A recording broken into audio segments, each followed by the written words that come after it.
make homemade chocolate. So for this you need some chocolate. This is dark cooking chocolate.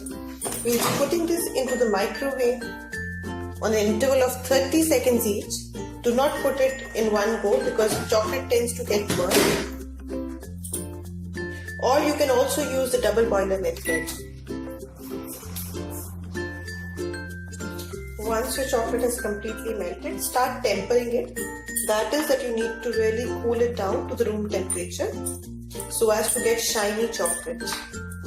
So keep tempering till it cools down.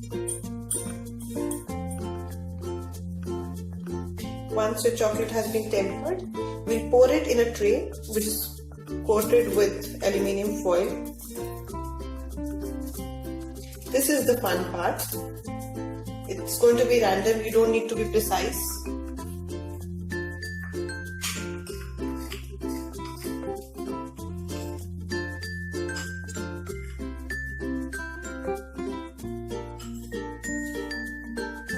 Just spread it very nicely. Because we have aluminium, the chocolate is not going to stick. And after spreading, just put some dry nuts over it. You can put any one of your choice. I am putting walnuts, almonds and some raisins. And now it's time just to freeze the chocolate for 30 minutes and then you can have yummy chocolate barks. So finally, after freezing, the chocolate bark is ready.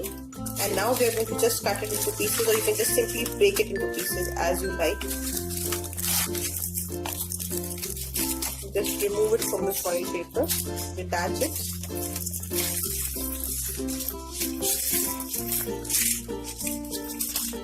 And now start breaking it in random pieces. That is what is called barks. You can even cut it if you like, but I like to keep it very random and rough. And it tastes yum.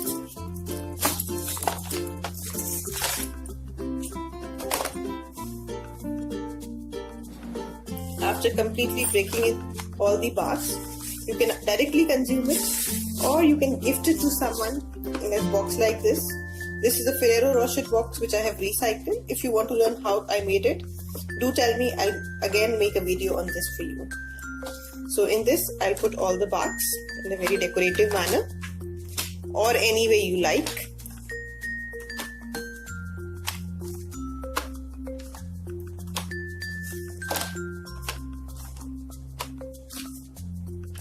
This can also be a very good gift box. So all our chocolates are ready to be gifted.